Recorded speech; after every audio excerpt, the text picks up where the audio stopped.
Hey everyone, welcome to Yoga Tuesday. So a few weeks ago, I taught shoulder stand and I thought it would be a great idea to now teach headstand. So just so you know, headstand is the father of all poses, shoulder stand is the mother of all poses, and they really go hand in hand.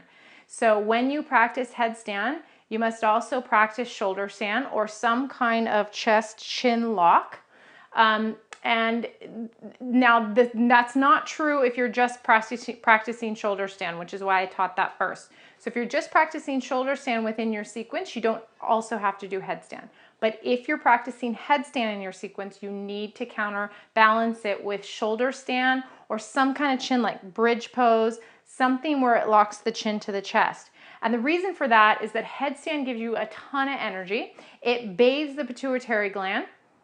And so as you practice headstand and you're in headstand, you're going to feel that it brings a lot of energy to the body. Now, shoulder stand does the opposite. Shoulder stand calms the nervous system, calms the body, calms the mind, and you feel that when you're doing shoulder stand as well. When you come out, you'll feel that nice calming sensation, and that's because of the thyroid and parathyroid glands, which are situated here in this area of the body, and they're getting bathed with blood in shoulder stand. So it's very important, and I want you to know I don't want you to be practicing headstand on its own, okay? So let's get started. Now I'm going to have you doing headstand at the wall today. If you're really good at headstand and you do it in the center of the room, then certainly practice it in the center of the room with me, that's fine. But if it's not something that you've practiced before or you are new to it and you want to try it out, you need to be at the wall. So you're going to fold your mat in half twice like I just did.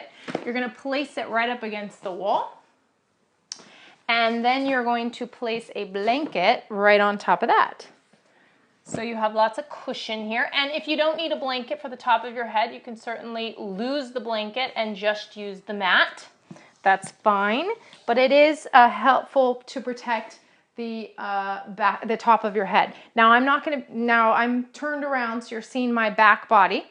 And what you're going to do, actually, let me turn back around so you can see the front first. So what you're going to do is clasp the hands together, and this is going to be your position when you place your forearms down onto the floor. So you want for your elbows to be right in line with your shoulders, okay? Elbows in line with shoulders, hands clasped all the way together. And when you place your forearms down onto the floor, you're going to open up your hands a little bit to make a little bowl for your head. So your back of your head is going to rest in that bowl. Now what tends to happen is, see my arms go nice and wide. So what tends to happen is the elbows fly wide in this. So we want to be drawing the elbows in so that they're right in line with the shoulders. So I'm going to place my arms down like so. And then I'm going to take the top of my head onto the floor, my back of my head right up against my hands. Now for most of us, we tend to come more toward the forehead. Now that's appropriate if you have certain neck alignment issues, but it's not appropriate for most people. Most people will want to be, especially if you have a nice healthy neck, right on top of the head. So it's very top crown of the head. Okay, so I'm going to turn myself around so I can show you now at the wall. And so I place my arms down. I place the top of my head down. My head is resting in the back of my hands. And what I'm going to do now is lift my shoulders right up away from my ears. So I'm pressing my forearms down a lot and lifting my shoulders up. I'm going to tuck my toes under.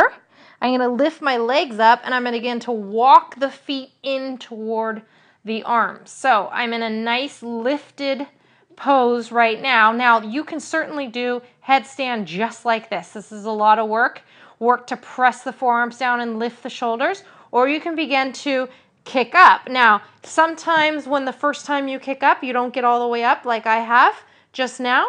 Sometimes it takes a few kicks, and maybe that's your work, is to begin to kick. So headstand can be scary for people. And so when you kick up, it's very scary, and often you'll bang the wall a lot. It's not a graceful kick up, but you got to work on it. You got to practice. So forearms are pressing down, shoulders are lifting up. I'm giving a little bit of a tuck. So remember, I talked about Virabhadrasana one last week, which is Warrior One, and I talked about that zipping the pants up. So let's zip our pants up and then press the ball of the feet up toward the ceiling to get nice strong legs. My heels are resting on the wall, but nothing else is resting.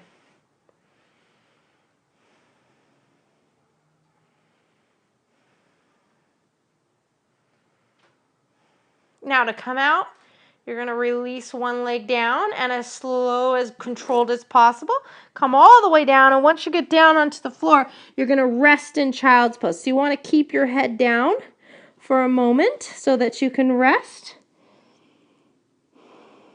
and so that the blood can redistribute itself through the body.